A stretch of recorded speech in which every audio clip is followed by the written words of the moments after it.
إن الحمد لله نحمده ونستعينه ونستغفره ونؤمن به ونتوكل عليه ونعوذ بالله من شرور أنفسنا ومن سيئات أعمالنا من يهده الله فلا مضل له ومن يضلله فلا هادي له أشهد أن لا إله إلا الله وحده لا شريك له وأشهد أن سيدنا ونبينا وحبيبنا وشفيعنا ومولانا محمدا عبده ورسوله صلى الله عليه وعلى آله وصحبه وسلم أما بعد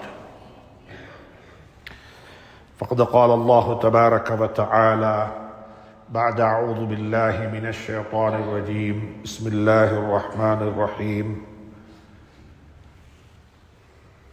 أفلا يتدبرون القرآن أم على قلوب أقفالها صدق الله العلي العظيم. அல்லாஹ்வின் நல்லடியார்களே, அன்பு சகோதர நண்பர்களே, பெரியவர்களே, அல்லாஹுவை பயந்து அஞ்சி தக்குவா செய்து அவனால் ஏவப்பட்ட ஏவல்களையெல்லாம் எடுத்து நடக்கும்படியாகவும் வேண்டாம் என்று சொல்லப்பட்ட விளக்கப்பட்ட அத்துணை வகையான பாவங்களை விட்டும் தன்னையும் தன்னை சார்ந்தோரையும் பாதுகாத்து விலகி நடந்து கொள்ளும்படியாக முதலாவதாக எனக்கும் அப்பால் உங்களுக்கும் ஞாபகமூட்டிக் கொள்கின்றேன், வசியத்தும் செய்து கொள்கின்றேன், அன்பு கட்டளையும் பிறப்பித்துக் கொள்கின்றேன். அன்புக்குரிய இஸ்லாமிய சகோதர நண்பர்களே, பெரியவர்களே, அல்லாஹ் சுப்ஹானஹு தஆலா எங்களுடைய வாழ்க்கையில் மீண்டும் ஒரு புதிய கலண்டரில் வாழ வைத்திருக்கின்றான். ஒரு வருடத்தை, ஒரு கலண்டரை நாங்கள் பிரட்டி முடித்துவிட்டு புதிய ஒரு கலண்டரை ஆரம்பித்திருக்கின்றோம். அது எங்களுக்கு ஒரு புது வருடமாக இல்லாவிட்டாலும் கூட நாங்கள் எங்களுடைய வாழ்க்கையில் எல்லா நிகழ்வுகளிலும் பெரும்பாலுமாக நடைமுறையில் இந்த கலண்டரைத்தான் நாங்கள் அமுல்படுத்திக் கொண்டிருக்கின்றோம். அது எங்களுடைய நாட்டினுடைய தேசிய கலண்டராகவும் இருக்கிறது. இந்த நேரத்தில் நாங்கள் ரெண்டு விஷயங்களை பற்றி யோசிக்க வேண்டும். கடந்து போன காலம், சென்ற வருடம் குறிப்பாக எனக்கும் உங்களுக்கும் எப்படி இருந்தது, அதை பற்றி கொஞ்ச நேரம் யோசித்தால் பல பேர் அல்ஹம்துலில்லாஹ் சொல்ல வேண்டி வரும். ஒரு சிலர் இன்னா லில்லாஹி வ இன்னா இலைஹி ராஜிஊன் என்று சொல்ல வேண்டி வரும். பல பேருடைய சென்ற வருடம் அல்ஹம்துலில்லாஹ் அவர்களுக்கு நல்லதை ஈட்டி தந்திருக்கும். நல்லவைகளை சம்பாதித்துக் கொண்டிருப்பார்கள், நல்லவைகளை செய்திருப்பார்கள், அடைய வேண்டிய அடைவுகளை எல்லாம் அடைந்திருப்பார்கள். அல்லாஹ் சுப்ஹானஹு தஆலா அப்படிப்பட்ட கூட்டத்தில் நம் அனைவரையும் ஆக்கி வைப்பானாக.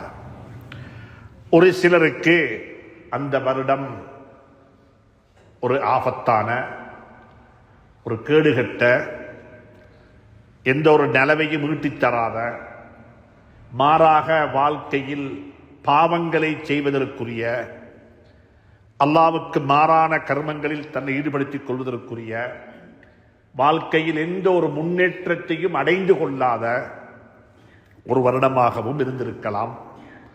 அல்லாஹ் சுப்ஹானஹு தஆலா அவர்களையும் மன்னித்து நம்மில் யாரையும் அந்த கூட்டத்தில் அல்லாஹ் ஆக்காமல் இருப்பானாக. இந்த இரண்டையும் நாங்கள் சிந்தனையில் வைத்துக்கொண்டு நாங்கள் இப்பொழுது யோசிப்போம், அடைந்திருக்கக்கூடிய இந்த வருடத்தை நாங்கள் எப்படி பாவிக்க வேண்டும், இதை எப்படி நாங்கள் பாவித்தால் பிரயோஜனமாக இருக்கும். இந்த வருடமும் இன்ஷா அல்லாஹ் கடந்து போய்விடும்.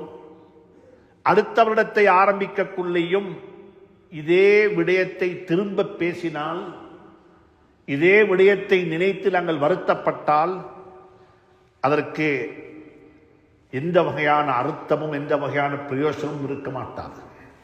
அதனால் சிந்தித்துக் கொள்வோம்.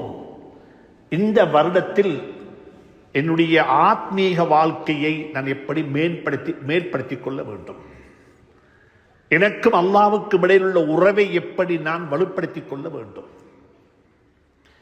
எனக்கும் அல்லாஹ்வுக்கும் இடையில் உள்ள உறவு எப்படி இருக்க வேண்டும் என்று சொன்னால், அல்லாஹ் சுப்ஹானஹு தஆலாவுடைய நபி சொன்னார்கள், மனிதர்களில் சில மக்கள் இருக்கிறார்கள், லவ் அக்ஸம அலல்லாஹி லஅபர்ரஹு, அவர்கள் ஒன்றுக்கு சத்தியம் செய்தால் அல்லாஹ்வாகவே அந்த சத்தியத்தை நிறைவேற்றி வைப்பான். அந்த சத்தியத்தை அல்லாஹ் நிறைவேற்றுவான். அவர்கள் அல்லாஹ்வுடன் அந்த அளவுக்கு நெருக்கமான உறவுடையவர்கள். இப்படி நடக்க வேண்டும் என்று சொன்னால் அப்படியே நடந்துவிடும். அதை நாங்கள் முஅஜிஸா, அற்புதம் என்று சொல்லுவோம். இது அல்லாஹ் சுப்ஹானஹு தஆலாவுக்கும் எந்த அடியானுக்கும் இடையில் அந்த உறவு நெருக்கமாக இருக்கிறதோ அவர்களுக்கு அவர்கள் விரும்புகிற பிரகாரமே அல்லாஹ் சுப்ஹானஹு தஆலா அனைத்தையும் செய்து கொள்வதற்கு செய்வதற்கு சந்தர்ப்பத்தை அமைத்து கொடுக்கிறான். நாங்கள் வாழ்க்கையில் பார்த்து கொண்டே இருக்கின்றோம். அதை நாங்கள் முஅஜிஸாக்கள் என்று அற்புதங்கள் என்று சொல்லி எல்லாம் சொல்லுவோம். அன்புக்குரிய நண்பர்களே, சகோதரர்களே, அது அனைவருக்கும் அல்லாஹ்வால் தரப்பட்ட ஒரு அருள். அது எனக்கும் என்னுடைய ரப்புக்கும் உங்களுக்கும் அல்லாஹ்வுக்கும் இடையில் உள்ள நெருக்கத்தை மையமாக வைத்து அது அளவீடு செய்யப்படும்.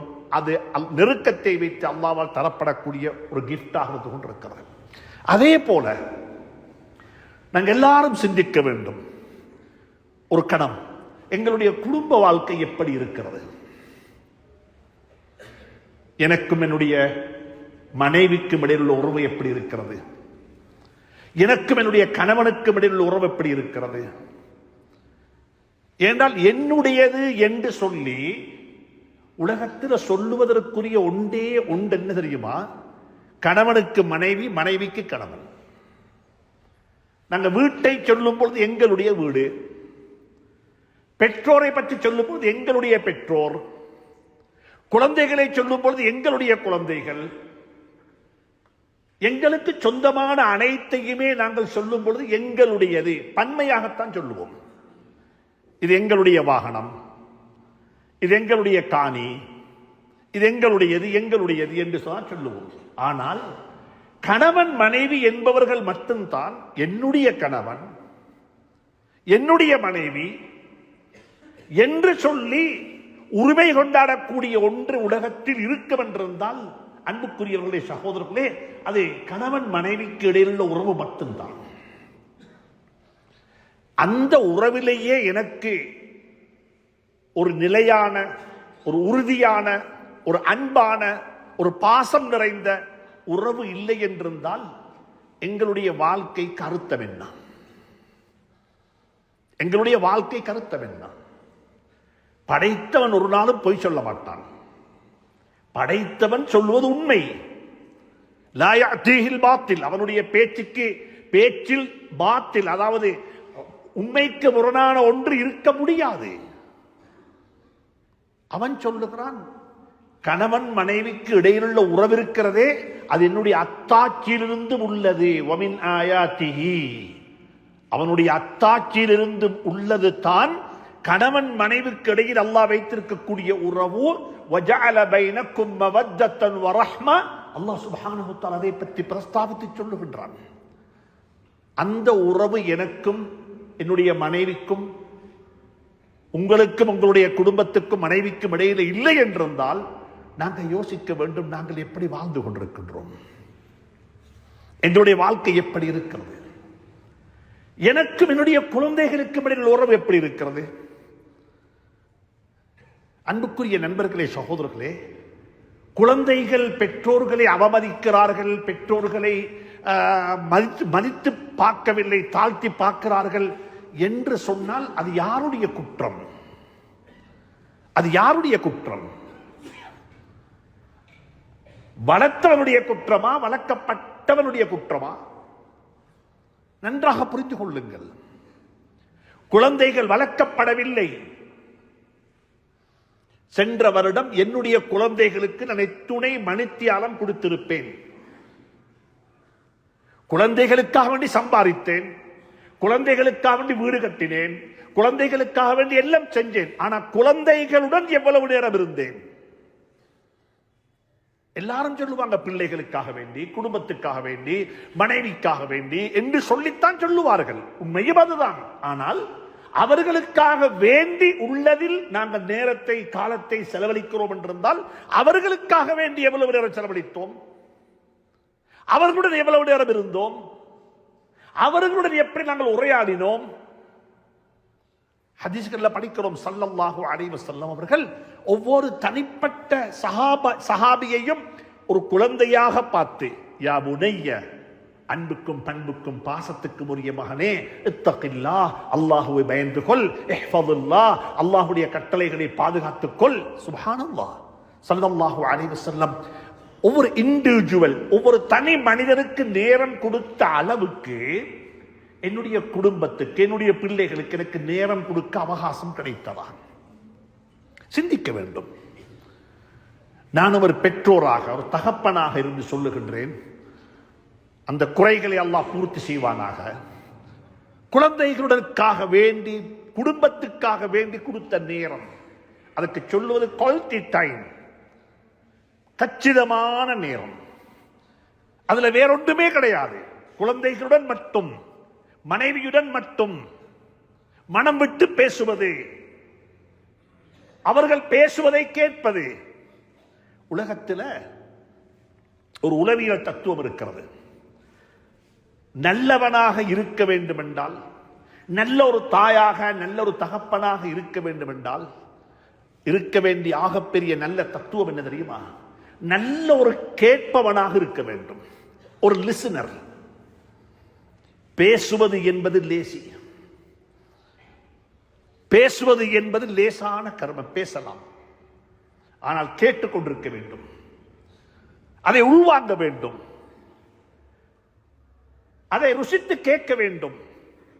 சொல்லுவார்கள், காது மட்டும் கேட்கக்கூடாது, உடம்பும் சேர்ந்து கேட்க வேண்டும். சொல்லுவார்கள், நான் பேசும்பொழுது தலை ஆட்டி ஆட்டி கேட்டுக் கொண்டிருந்தார், முழு உடம்பாலையும் கேட்டாரு. குழந்தைகள் பேசுவதற்கு முன்னாலேயே பெற்றோருக்கு தெரியும், மகன் இதைத்தான் சொல்ல போறான், இதைத்தான் அவர் சொல்ல வாராரு. 15 நிமிடம் அதுக்கு வீணாக்க தேவையில்லை. அவர் சொல்லுவதற்கு முன்னாலே அவருடைய பிரச்சனைக்கு எனக்கு தீர்வு கொடுக்க முடியும். நோயாளிகளை பாருங்க பாப்போம். வைத்தியசாலைக்கு போய் டாக்டர்கிட்ட போனா, டாக்டர் பேசுறத கேட்கல, பேஷனுடைய, நோயாளியுடைய பேசல, மருந்து எழுதி கொடுத்தாரு. மருந்தை எழுதி கொடுத்தாரு. அந்த நோயாளிக்கு திருப்தி இல்லை, என்ற நோயை பத்தி விசாரிக்க இல்லை, என்ற பிரச்சனையை கேட்கல, என்ற பிரச்சனைக்கு செவிமடுக்கல. நான் அவர் ஒரு அவசரக்காரால், அவர்கிட்ட அந்த எபிலிட்டி இல்லை என்று நினைத்துக் கொண்டு இன்னொரு டாக்டர்கிட்ட போனாரு. அந்த டாக்டர்கிட்ட போன அவர் 10 நிமிஷம் டைம் கொடுத்தாரு. உங்களோட பிரச்சனை என்ன, இந்த நோய் உங்களோட வாப்பக்கு, உங்களோட உம்மக்கு, உங்களோட குடும்பத்தில் எவ்வளவு காலம், என்ன செஞ்சீங்க, என்ன மருந்து எடுத்தீங்க, அந்த மருந்த, பழைய மருந்துகளை கொண்டு வாங்க பாப்போம் என்றெல்லாம் கேட்டு போட்டு, அவரும் எழுதியிருக்கிற மருந்து அதே மருந்து தான். ஆனா அவர் நல்ல டாக்டர். ஒரு டாக்டர் மருந்து எழுதுவதனால், அட்வைஸ் பண்றதினால் அவர் நல்லவராகிறது இல்லை, என்ற பிரச்சனையை காது கொடுத்து கேட்டாரு. ஒரு வாப்பா சொல்யூஷன் கொடுக்கிறவர் அல்ல, பிரச்சனைகளை காது கொடுத்து கேட்பவர். வீட்டுக்குள்ள நாங்கள் எல்லாரும் செய்ய வேண்டிய வேலை ஒரு லிசனராக இருக்க வேண்டும். பிள்ளைகளுடைய பிரச்சனையா காது கொடுத்து கேட்போமே, நன்றாக கேட்டுவிட்டு அமைதியாக கொடுப்போமே சொல்யூஷன், பதில் சொல்லுவோமே. அன்புக்குரிய நண்பர்களே, சகோதரர்களே, கொஞ்சம் யோசியுங்கள். வித்தியாசமாக எங்களுடைய குடும்ப வாழ்க்கை எப்படி இருக்கிறது? கணவன் மனைவியாக வாழ்ந்தோம், குழந்தைகளாக வாழ்ந்தோம், அதுக்கு மேலொரு படியாக யோசிங்க பார்ப்போம். அல்லாஹ் எனக்கும் உங்களுக்கும் துணை புரிவானாக. நம்முடைய பெற்றோர்களுடைய கபர்களை பிரகாசமாக்கி வைப்பானாக. யாரெல்லாம் பூமிக்கு மேலே வாழ்ந்து கொண்டிருக்கிறார்கள் அவர்களுக்கு நீண்ட ஆயுளையும் சரீர சுகத்தையும் அல்லாஹ் நசீவாக்குவானாக. கொஞ்சம் யோசித்து பார்ப்போம். எனக்கும் பர்சனலாக பாருங்க, பர்சனலாக பாருங்க, எனக்கும் என்னுடைய பெற்றோருக்கும் இடையில் உள்ள உறவு எப்படி இருக்கிறது? என் உம்மா என் வாப்பா எனக்காக வேண்டியே வாழ்ந்தவர்கள், என்னை நினைத்து நினைத்து கவலைப்பட்டு கட்டு அவர்கள் கனவு கண்டவர்கள், எனக்காக வேண்டி விழித்தவர்கள், எனக்காக வேண்டி கேவலப்பட்டவர்கள், நான் செய்த தவறுகளுக்கெல்லாம் அவர்கள் தான் பொறுப்பு கூறினார்கள். அப்படிப்பட்ட பெற்றோர்கள் முதுமை பருவத்தை அடைந்து நோயாளிகளாக தனிமையில் ஒரு வகையான மன விருத்தியுடன் வாழ்ந்து கொண்டிருக்கிறார்கள். அவர்களுக்கும் எனக்கும் இடையிலுள்ள உறவு எப்படி இருக்கிறது? இது வெறுமனே சதக்கா கொடுப்பதல்ல, சல்லி கொடுப்பதல்ல, நான் மாசம் தவறாம உம்மக்கு மாப்பக்கு பணம் அனுப்பி விடுவதல்ல. அவங்க உங்களோட பணத்தின் மீது அவங்க எதிர்பார்த்திருக்க இல்லை. அவங்க கேட்கிறாங்க என்ன தெரியுமா? என்னுடன் உரையாடுவதற்கு, உறவாடுவதற்கு, கதைப்பதற்கு, பேசுவதற்கு, நான் சொல்லுவதை கேட்பதற்கு என்னுடைய குழந்தைகள் ஆயத்தம் இல்லையே, எனக்கு நேரம் தாராங்க இல்லையே, நான் தனித்து விட்டேனே, என்னுடைய கையடக்க தொலைபேசி இந்த மொபைல் போனுக்கு என் குடும்பத்திலிருந்து என் பிள்ளைகளிடமிருந்து எந்த டெலிபோனும் வருவதில்லையே. அந்த ஏக்கத்தில் வாழக்கூடிய பல ஆயிரக்கணக்கான பெற்றோர்கள் இந்த வானத்துக்கும் பூமிக்கும் இடையில் வாழ்ந்து கொண்டிருக்கிறார்கள். மறந்து விடாதீர்கள். கொஞ்சம் ஒரு ரியலைஸ் பண்ணி பார்ப்போம், விஷுவலைஸ் பண்ணி பார்ப்போம், எங்களோட லைஃபை விஷுவலைஸ் பண்ணி பார்ப்போம். ஏண்ட வாப்பா ஏண்ட உம்மவோட போய் கொஞ்ச நேரம், ஒரு மணித்தியாலம், ஒரு மாசத்துக்கு ஒரு மணித்தியாலம், 2 மணித்தியாலம் உட்கார்ந்து கதைத்துக் கொண்டிருக்கக்கூடிய சந்தர்ப்பம், அவகாசம், அவர்கள் பேசுவதை கேட்பதற்குரிய அவகாசம் எனக்கு உங்களுக்கு கிடைக்கிறதா? எல்லாவற்றையும் சடவாதம், சல்லி கொடுத்தா சரி, சாமான் வாங்கி கொடுத்தா சரி, நோய்வாய்ப்பட்ட டாக்டர்கிட்ட கூட்டிக் கொண்டு போனா சரி என்று மட்டும் பார்க்க வானம். அல்லாஹ் சுப்ஹானஹு தஆலா என்னுடைய உங்களுடைய குடும்ப வாழ்க்கையை சீராக்கி வைப்பானாக. அல்லாஹ்வுடைய உதவி வரக்கூடிய ஆக பெரிய இடம் குடும்ப வாழ்க்கை, மறந்து விடாதீர்கள். பெற்றோர்களுக்கு சொல்றேன், நானும் ஒரு தகப்பனாக இருந்து சொல்லுகின்றேன். குர்ஆன் அல்லாஹ் சுப்ஹானஹு தஆலா கிட்டத்தட்ட 83 இடத்துல யா அய்யுஹல்லதீன ஆமனூ, ஈமான் கொண்டவர்களே, ஈமான் கொண்டவர்களே, ஈமான் கொண்டவர்களே என்று என்னையும் உங்களையும் பார்த்து விழித்து பேசுகின்றான். அல்லாஹ்வை கொண்டு ஈமான் கொண்டவர்களை விடவும் அல்லாஹ்வை நிராகரித்துக் கொண்டு இணை வைத்துக் கொண்டு வாழக்கூடியவர்கள் எங்களை விட கூடுதலான மக்கள். அவர்கள் எங்களுக்கு வெளியே வாழ்ந்து கொண்டிருக்கிறார்கள், எங்களை சூழ வாழ்ந்து கொண்டிருக்கிறார்கள். ஆனா குர்ஆன் அனைவருக்கும் சொந்தமானது. என்னையும் உங்களையும் பார்த்து யா அய்யுஹல்லதீன ஆமனூ ஆமனூ என்று பேசுவதாக இருந்தால் இந்த கன்செப்ட், இந்த ஐடியாலஜி, இந்த ஈமானிய பண்பாடுகளை நிராகரிக்கக்கூடிய, எதிர்க்கக்கூடிய, அது இல்லை என்று சொல்லக்கூடிய அவர்களை பார்த்து அல்லாஹ் எப்படி பேச வேண்டும்? நிராகரிப்பவர்களே என்று பேச வேண்டும், நிராகரிப்பவர்களே, இணை வைப்பவர்களே என்று பேச வேண்டும். ஆனா அல்லாஹ் சுப்ஹானஹு தஆலா எந்த ஒரு மாற்று மதத்தை சார்ந்த சகோதரரையும் ஏ காவிர்களே என்று அல்லாஹ் விழிக்க இல்லை. அல்லாஹ் விழிக்க இல்லை. காவிர்களே என்று சொல்லல்ல. குர்ஆன் எங்கேயும் காட்ட மாட்டீங்க. யா அய்யுஹல்லதீன ஆமனூ என்பது போல யா அய்யுஹல்லதீன கஃபரூ, ஏ நிராகரிப்பவர்களே நீங்கெல்லாம் நரகத்துக்கு போவீங்க, ஏ நிராகரிப்பவர்களே நீங்கெல்லாம் ஹராத்த செய்றீங்க, ஏ நிராகரிப்பவர்களே நீங்கெல்லாம் இப்படி நடந்து கொள்றீங்க. யா அய்யுஹல்லதீன ஆமனூ ஸல்லு, யா அய்யுஹல்லதீன ஆமனூ குத்திப அலைக்குமுஸ் ஸியாம், யா அய்யுஹல்லதீன ஆமனூ லா துகத்திமு பைன யதையில்லாஹி வ ரசூலிஹி என்று சொல்லுவது போல அல்லாஹ் சுப்ஹானஹு தஆலா நிராகரிப்பு செய்யக்கூடிய, ஏகத்துவத்தை மறுக்கக்கூடிய இவர்களை பார்த்து விழிக்கும் பொழுது அல்லாஹ் அப்படி விழிக்க இல்லை. ஆனா அல்லாஹ் குர்ஆன்ல ஒரே ஒரு இடத்துல மட்டும் யா அய்யுஹல்லதீன கஃபரு என்று அல்லாஹ் சொல்லி இருக்கின்றான். அது யாருக்கு தெரியுமா சொல்றான்?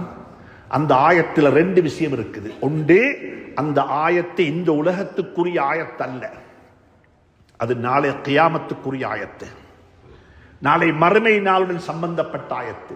யா அய்யுஹல்லதீன கஃபரு லா தஅ்தஸிருல் யௌம், இன்றைய நாள் கியாமத்துடைய நாள், யாரும் எந்த எக்ஸ்கியூஸும் சொல்ல வேண்டாம். இந்த உலகத்துக்குரிய ஆயத்தல்ல, அது கியாமத்துக்குரிய ஆயத்து. இரண்டாவது, அங்கே அல்லாஹ் சொல்றான் தானே, ஏ நிராகரிப்பவர்களே என்று சொல்லி, அந்த நிராகரிப்பு என்பது இறை நிராகரிப்பு என்பதை விடவும், அது எந்த நிராகரிப்பு தெரியுமா? அல்லாஹ்வுடைய நிஅமத்துகளை நிராகரிப்பவர்கள். அல்லாஹ் சொல்றான், உலகத்தில் உனக்கு ஈமானுக்கு பிறகு கிடைத்த ஆகப்பெரிய நிஅமத் என்ன தெரியுமா? உன்னுடைய குழந்தைகள். ஈமானுக்கு பிறகு, இஸ்லாத்துக்கு பிறகு, ஏகத்துவத்துக்கு பிறகு ஒரு மனிதனுக்கு உலகத்தில் கிடைத்த ஆகப்பெரிய செல்வம், ஆகப்பெரிய பாக்கியம் அவனுடைய குழந்தைகள், குடும்பங்கள். ஏன் தெரியுமா காரணம்? நாங்க மௌத்தா போனா தொலையலாது, நாங்க மௌத்தா போன நோம்பு பிடிக்க இயலாது, நாங்க மௌத்தா போன எந்த அமலும் செய்ய முடியாது. ஆனா குழந்தைகள் செய்யக்கூடிய எல்லா அமலும் எங்களுடைய அமல், மறந்து விடாதீர்கள். குழந்தைகள் செய்யக்கூடிய எல்லா அமலும் எங்களுடைய அமல். அவர்கள் நியத்து வைக்க வேண்டிய தேவையும் கிடையாது, அவர்கள் துஆ செய்ய வேண்டிய தேவையும் கிடையாது. அவர்கள் செய்யக்கூடிய எல்லா நல்லமலும் எனக்கு உங்களுக்கு வந்து சேர்ந்து கொண்டே இருக்கும். இப்ப யோசிங்க பாப்பா, அன்புக்குரிய நண்பர்களே, சகோதரர்களே, அல்லாஹ் சொல்றான், அப்படிப்பட்ட ஒரு கிஃப்ட, அப்படிப்பட்ட குழந்தைகளை, அப்படிப்பட்ட ஒரு நிஅமத்தை உனக்கு நான் தந்தோம். அதை நீ கேபிட்டலைஸ் பண்ணிக்கொள்ள இல்ல, அதை நீ சரியாக பாவித்துக் கொள்ள இல்ல. அந்த குழந்தைகளை நாசமாக்கி விட்டு, அந்த குழந்தைகளை மனம் போன போக்குல வாழ வைத்து விட்டு, அந்த குழந்தைகளுக்கு வாழ்க்கையை சொல்லிக் கொடுக்கவும் இல்லை, வாழ்க்கையை வாழ்ந்து காட்டவும் இல்லை. அப்படிப்பட்ட குழந்தைகளாக விட்டு நீங்க என்னிடத்தில் வந்தால் அல்லாஹ் சொல்றான், யா அய்யுஹல்லதீன கஃபரு, அல்லாஹ்வுடைய அருளை நிராகரிப்பு செய்தவனே, அல்லாஹ்வுடைய அருளை நிராகரிப்பு செய்தவனே, நிராகரித்தவனே, இன்றைக்கு என்ற புள்ள கெட்டு போறதுக்கு அவரு காரணம், இவரு காரணம், அதனால் தான் என்ற புள்ள கெட்டு போய்த்தது. நல்ல பாடசாலைகள் கிடைக்க இல்ல, நல்ல மதரசாக்கள் கிடைக்க இல்ல, நல்ல பள்ளிக்கூடங்கள் கிடைக்க இல்ல, எங்கட ஊர்ல அதுக்கு இந்த வசதியும் இருக்க இல்ல, எனக்கு பொருளாதார பிரச்சனை இருந்ததின் காரணமாக என்ற குழந்தைகளை கண்காணிக்க எனக்கு நேரம் கிடைக்க இல்லை என்று சொல்லி யாரும் என்ன செய்ய வேண்டாம், சாட்டுப்போக்கு செல்ல வேண்டாம். சாட்டுப்போக்கு சொல்லுவதற்கு முன்னாலேயே சொல்ல வேண்டாம் என்று அல்லாஹ் சொல்லிவிட்டான்.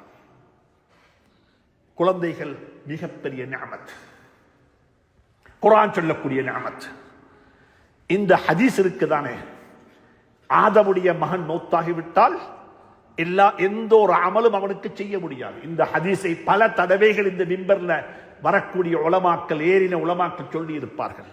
இதா மாத இப்னு ஆதம், ஆதமுடைய மகன் மௌத்தாகிவிட்டால் அமல்கள் அனைத்தும் துண்டிக்கப்பட்டுவிடும், எந்த அமலும் செய்ய முடியாது என்ற ஹதீஸ்களுக்கு தெரியும். அதுல 3 விஷயம் இருக்கிறது. ஒன்று சதகத்துன் ஜாரியா, நிலையான தர்மம். இந்த பள்ளிக்கு காணி கொடுத்து, இந்த பள்ளியை கட்டி, இந்த பள்ளிக்கு உதவி செய்து, இப்படிப்பட்ட அழகான ஒரு பள்ளியை உருவாக்குவதற்கு காரணமாக இருந்த அனைத்து மக்களும் செய்த சதகத்துல் ஜாரியாவை அல்லாஹ் பொருந்திக் கொள்வானாக. இப்படிப்பட்ட சதகத்துல் ஜாரியாக்கள் நாங்களும் செய்ய வேண்டும், மறந்து விடாதீர்கள். நாங்கள் ஒரு கன்சியூமராக இருந்துட்டு மௌத்தாக கூடாது, நாங்கள் உருவாக்கி விட்டு மௌத்தாக வேண்டும். நான் முஸ்லிம் சமூகத்துக்கு சொல்லுகின்றேன், முன்னோர்கள் உருவாக்கி விட்டு போன, செய்து விட்டு போன வக்ஃபுகளை பாவித்து பாவித்து பாவித்து ஒரு கன்சியூமராக இருக்கின்றோம், ஒரு பாவனையாளராக இருக்கின்றோம்.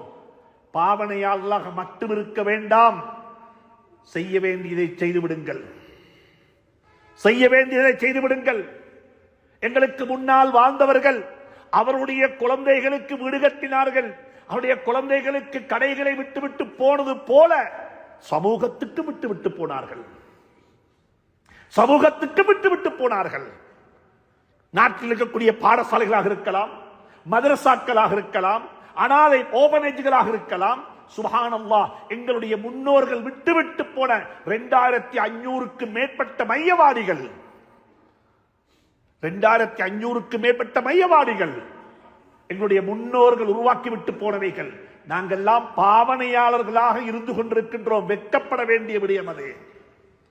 நாங்கள் உருவாக்க வேண்டும். நாங்களும் வக்ஃபு செய்ய வேண்டும். நாங்களும் வக்ஃபு செய்ய வேண்டும். வக்ஃபு என்பது ஆண்கள் மட்டுமல்ல, பெண்களும் செய்ய வேண்டும். வசியத் என்பது ஆண்கள் அல்ல, பெண்களும் செய்ய வேண்டும். குர்ஆன் அப்படி சொல்லுகிறது. சதகா என்று சொல்லும் பொழுது ஆண்கள் மட்டுமல்ல, பெண்களும் சதகா செய்ய வேண்டும். இன்னல் முஸ்ஸத்திகீன வல் முஸ்ஸத்திகாத், தர்மம் செய்யக்கூடிய சதகா கொடுக்கக்கூடிய ஆண்கள், சதகா கொடுக்கக்கூடிய பெண்கள் என்று ரெண்டையும் அல்லாஹ் சொல்லுகின்றான். நாங்கள் புரிந்து கொள்ள வேண்டும். இங்க இருக்கக்கூடிய அனைவருக்கும் சொல்லுகின்றேன், உங்களுடைய கெப்பாசிட்டி, உங்களுக்கு இருக்கிற அந்த கெப்பாசிட்டியை நீங்க மக்கிட வேண்டாம். உங்களுடைய கெப்பாசிட்டி நீங்க நினைப்பதல்ல, அது அல்லாஹ் நினைப்பது.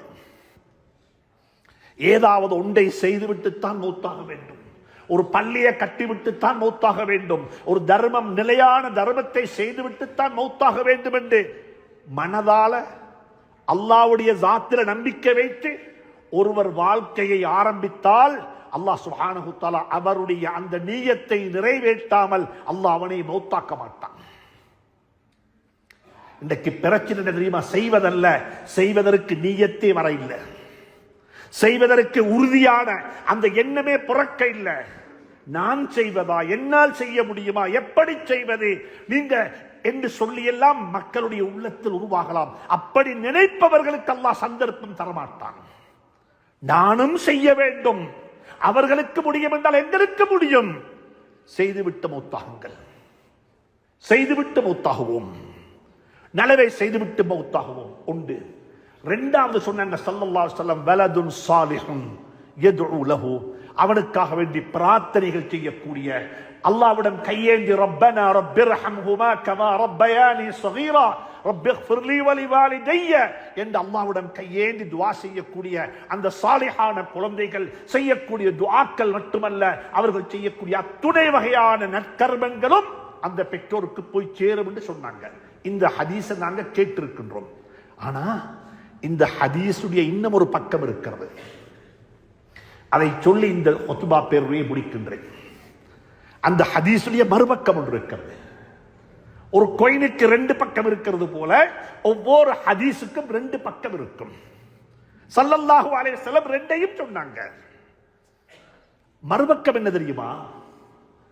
சொன்னாங்க ஸல்லல்லாஹு அலைஹி வஸல்லம், உலகத்தில் சில மனிதர்கள் அவர்களே பெருமைப்பட்டுக் கொள்வாங்க, நான் வாழ்க்கையில வட்டி வாங்கியே இல்லை, அல்ஹம்துலில்லாஹ். நான் வாழ்க்கையில மது அருந்தியே இல்லை, அல்ஹம்துலில்லாஹ். நான் வாழ்க்கையில ஜினா செஞ்சில்ல, அல்ஹம்துலில்லாஹ். நான் வாழ்க்கையில சூனியம் செஞ்சில்ல, அல்ஹம்துலில்லாஹ். நான் வாழ்க்கையில படுதூறு சொல்ல, அல்ஹம்துலில்லாஹ். நான் வாழ்க்கையில் இப்படி இப்படி என்று சொல்லி இந்த பெரும்பாவங்கள் எதையுமே நான் செஞ்சில்ல என்று பெருமைப்பட்டுக் கொள்ற சமூகம் நாங்கள், அல்ஹம்துலில்லாஹ். அந்த பாவங்களை விட்டு அல்லாஹ் நம் அனைவரையும் பாதுகாப்பானாக. ஆனா சொன்னாங்க ஸல்லல்லாஹு அலைஹி வஸல்லம், நீ அந்த எந்த பாவத்தையும் செஞ்சில்ல, பிரச்சனை இல்லை, ஆனா உனக்கு ஒரே ஒரு பாவம் மட்டும் போதும். அது வட்டி வாங்குறதை விட பெரும் பாவம், ஜினா செய்வதை விட பெரும் பாவம். இது புகாரில வர ஹதீஸ், இது ரியாது ஸாலிஹீனுடைய ஹதீஸ். இது சொன்னாங்க ஸல்லல்லாஹு அலைஹி வஸல்லம், கஃபா பில் மர்இ, மனிதனுக்கு பாவத்தால் ஒரே ஒரு பாவம் மட்டும் போதும்.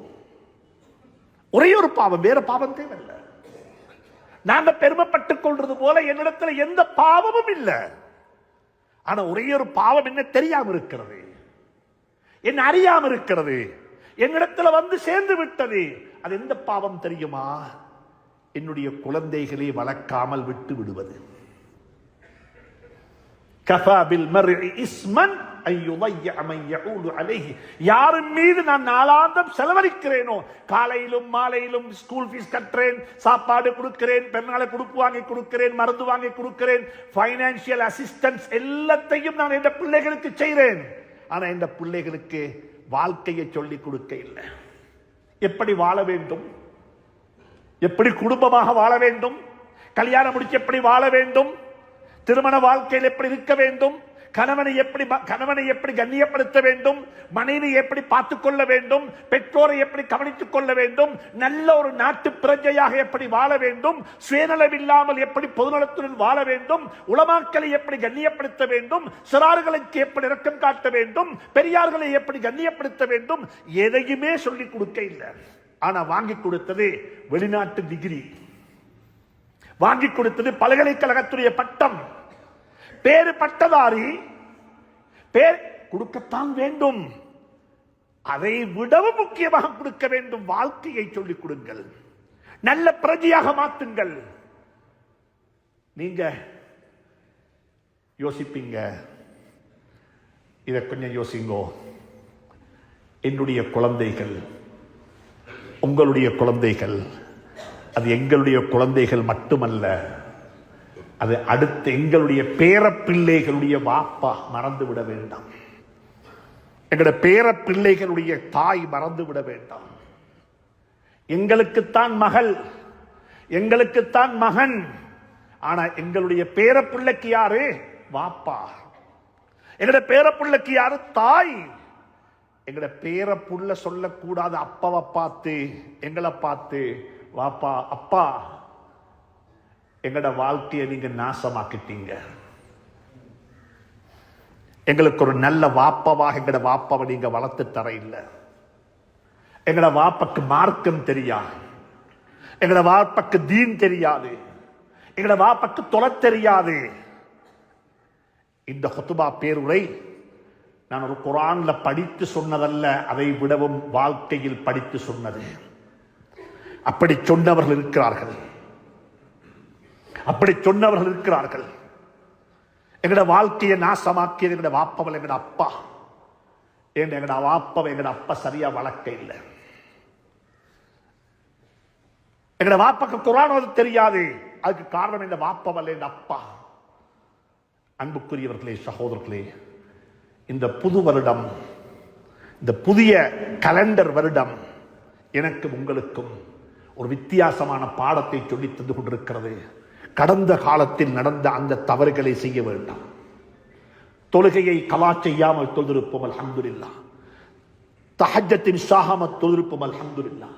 ஆனா எனக்கு என்னுடைய அல்லாஹ்வுக்கு இடையில உறவு, எனக்கு என்னுடைய குடும்பத்துக்கு இடையில உறவு, எனக்கும் என்னுடைய குடும்பத்துக்கு இடையில் இருக்கக்கூடிய அந்த நேசம், பாசம் எந்த அளவுக்கு இருக்கிறது என்பதை ஒரு கணம் சிந்தித்து பார்த்துக் கொள்ளுங்கள். அல்லாஹ் சுப்ஹானஹு தஆலா நம் அனைவருக்கும் நடப்பு வருடத்தை ஒரு ஆரோக்கியமான, ஹைறுகள் நிறைந்த, பரக்கத்துகள் நிறைந்த ரமலான் காலமாக அல்லாஹ் ஆக்கி வைப்பானாக. அதற்குரிய பாக்கியத்தை தந்தருள்வானாக. அதே சந்தர்ப்பத்தில் இன்னும் ஒரு 2 மாத காலத்தில் நாங்கள் நோம்பாளிகளாக இருப்போம். ரமலானையும் திட்டமிட்டுக் கொள்ளுங்கள், ரமலானையும் திட்டமிட்டுக் கொள்ளுங்கள். வெறுமனே பள்ளி நிர்வாகத்துக்கு சொல்லுகின்றேன், இங்க இருக்கக்கூடிய பாடசாலை நிர்வாகத்துக்கு சொல்லுகின்றேன், கல்விசார் நடவடிக்கைகள் ஈடுபட்டுக் கொண்டிருக்கக்கூடிய அமைப்புகளுக்கு சொல்லுகின்றேன். எங்களுக்கு தெரியும், ரமலானுடைய காலம் வந்தால் உலகத்தில் எங்கேயும் இல்லாத ஒரு சலுகை இந்த நாட்டில் எங்களுக்கு இருக்கிறது. அது உலகத்தில் எங்கேயும் இல்லை. உலகத்தில் 54, 53 முஸ்லிம் நாடுகள் இருக்கிறது, அங்கேயும் அது கிடையாது. அங்கேயும் இல்லாத, எங்கேயும் இல்லாத ஒரு சலுகை இந்த நாட்டில் எங்களுக்கு இருக்கிறது. அதுதான் ரமதானுக்காக வேண்டி பாடசாலைகளுக்கு விடுமுறை, பாடசாலைகளுக்கு விடுமுறை, நோரலி ஜோன்ல இருக்கிற ஜஹிராவுக்கு விடுமுறை, கொத்மல ஜோன்ல இருக்கிற முஸ்லிம் பாடசாலைகளுக்கு விடுமுறை. எத்தனை நாளைக்கு விடுமுறை? 40 நாள், 35 நாள் விடுமுறை. இப்ப பள்ளி நிர்வாகம் யோசிக்க வேண்டும், இந்த மாணவர்களை என்ன செய்வது? பாடசாலை நிர்வாகம் யோசிக்க வேண்டும், நாங்கள் எப்படிப்பட்ட ஒரு ஓய்வு காலம், லீவு காலம் எங்களுக்கும், நாங்களும் விடுமுறையில் இருக்கின்றோம், எப்படிப்பட்ட விழுமியங்கள் நிறைந்த ஒரு கல்வி திட்டத்தை பள்ளிவாசலின் ஊடாக எங்களுடைய குழந்தைகளுக்கு அறிமுகப்படுத்தலாம். உலமாக்கள் யோசிக்க வேண்டும், குர்ஆனுடன் இருக்கக்கூடிய உறவை எப்படி எங்களுடைய குழந்தைகளுக்கு வளர்க்க முடியும்? இன்றைக்கு குர்ஆன் என்பது புறக்கணிக்கப்பட்ட ஒன்றாக மாறிவிட்டது. குர்ஆனுடைய கல்வி என்பது புறக்கணிக்கப்பட்டு விட்டது. அது புறக்கணிக்கப்பட்டு விட்டது என்பதை விடவும் இப்படி சொல்வது மிக பொருத்தமானதாக இருக்கும். குர்ஆனுடைய கல்வியை உலமா சமூகம் சமூகமயப்படுத்தவில்லை. குர்ஆனை ஓதிக் கொடுக்க வேண்டும், குர்ஆனை ஓத படிக்க வேண்டும். ஆனால் ஓதுகிறோம் என்ன என்று தெரியாம ஓதுகின்றோம். என்ன என்று தெரியாம ஓதுகின்றோம். எனக்கு 60 வருஷம் என்றிருந்தால் கிட்டத்தட்ட 45 வருஷமாக தொழுகிறேன், 45 வருஷமாக சூரத்துல் ஃபாத்திஹா ஓதுகிறேன், 45 வருஷமாக குல் ஹுவல்லாஹு அஹத் ஓதுகின்றேன். என்னப்பா அதுல இருக்குது? அதுல என்ன இருக்குது? அல்லாஹ் குர்ஆன்ல சொல்றான், அந்த அரபிகளுக்கு வாழ்க்கையில் அரபிகள் குர்ஆன் ஓதினா தெரியும், குர்ஆனை நம்ப இல்ல, ஆனா அவங்களுக்கு குர்ஆன் விளங்குது, குர்ஆன் கேட்குது, குர்ஆனை புரிந்து கொள்றாங்க. அப்படிப்பட்ட மக்களுக்கு அல்லாஹ் சொல்றான் குர்ஆன் என்ன தெரியுமா? தொழுகையின் பக்கமாக நெருங்கி விட வேண்டாம், தொலை வரவானம், வலா தக்ரபு ஸலா, தொழுகையின் பக்கமாக நெருங்க வேண்டாம். எப்ப? மது போதையில் இருந்தால், மது ஹராமாக்கப்பட முந்தி, மது ஹராமாக்கப்பட முந்தி அல்லாஹ் சொல்றான், நீங்க போதையில இருந்தால், மது அறிந்து உங்களுக்கு அந்த போதையில நீங்க இருக்கும் பொழுது தொழுகைக்கு வர வேண்டாம். ஏன் தெரியுமா வர வேண்டாம்? நீங்க ஓதுறத நீங்க புரிய மாட்டீங்க. ஹத்தா தஅலமு மா தகூலூன். இமாமுனா கஸ்ஸாலி ரஹ்மத்துல்லாஹி அலைஹி சொல்றாங்க, வகம் மின் முஸல்லின், எத்தனையோ லட்சக்கணக்கான கோடிக்கணக்கான தொழுகையாளிகள் அப்பா, பள்ளி எல்லாம் நிறைஞ்சி நிறைஞ்சி வடியுது. வகம் மின் முஸல்லின், எத்தனையோ தொழுகையாளிகள் அவங்க சாராயம் குடிக்கவும் இல்லை, மது போதையிலேயும் இல்லை, அவங்களுக்கு எந்த வகையான போதையும் இல்லை, தெளிவாக இருக்கிறாங்க. ஆனா இமாம் என்ன ஓதுறாரு என்று தெரியா, இமாம் என்ன சொல்றார் என்று தெரியா. குல் யதவஃபாக்கும் மலக்குல் மௌத் இன்றைக்கு சுபஹ் ஓதி இருப்பாங்க, என்ன சொன்னாரு என்ன ஓதினாரு தெரியா. அல்லாஹ் சொல்றான், மது அறிந்து விட்டு நீங்க போதையில இருக்கிறீங்கன்னா தொலை வரவானம். ஏன் தெரியுமா தொலை வரவானம்? நீங்க மதுவுல இருந்தாலும் போதையில இருந்தாலும் என்னுடைய அடியார்கள் தான், ஆனா என்ன ஓதுறீங்க என்ன ஓதப்படுகிறது என்பது உங்களுக்கு புரியாது என்று சொல்லுவதாக இருந்தா எனக்கும் உங்களுக்கும் அல்லாஹ் என்ன சொல்லுவான்? குறைஞ்சபட்சம் பள்ளிவாசலுடைய நிர்வாகம், பள்ளியினுடைய இமாம்கள், இங்க இருக்கக்கூடிய உலமாக்கள், குறைஞ்சபட்சம் அன்றாட வாழ்க்கையில தொழுகையில ஓதப்படக்கூடிய சூறாக்களுடைய அர்த்தம் கருத்து, அதில் அல்லாஹ் என்ன சொல்லுகிறான், அல்லாஹ் என்ன பேசுகிறான் என்பதையாவது என்னுடைய சமூகத்துக்கு சொல்லுங்கள். ஒரு கல்வி சார்ந்த நாலேஜ் பேஸ்ட் லேர்னிங் ஒரு கல்ச்சரலை இந்த பள்ளிவாசல் உருவாக்குகிறோம். பள்ளிக்கு போனா படிச்சு கொண்டு வரலாம், பள்ளிக்கு போனா தொழுதுட்டு வரலாம் என்பதை விடவும், தொலை வரவும் பள்ளிக்கு, அதை விடவும் முக்கியமாக தொழுகையை பள்ளியில படித்துக் கொள்ள முடியும், தீனை பள்ளியில படித்துக் கொள்ள முடியும். அல்லாஹ் சுப்ஹானஹு தஆலா அந்த பாக்கியத்தை இந்த ஊரில் வாழக்கூடிய அத்துணை மக்களுக்கும் தந்தருவானாக. யா அல்லாஹ் எங்களுடைய பாவங்களை மன்னித்து நம் அனைவரையும் உண்மையான முஸ்லிம்களாக முஃமின்களாக வாழ வைப்பாயாக. நம் அனைவருக்கும் அருள் செய்வாயாக. யா அல்லாஹ் எங்களுடைய குழந்தைகளை எங்களுடைய கண்குளிர்ச்சிகளாக ஆக்கி வைப்பாயாக.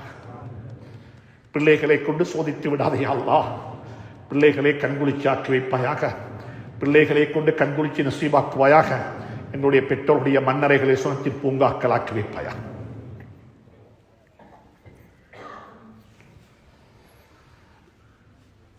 அவர்கள் யாரெல்லாம் வாழ்ந்து கொண்டிருக்கிறார்களோ அவர்களுடைய வாழ்க்கையை பிரகாசமாக்கி வைப்பாயாக.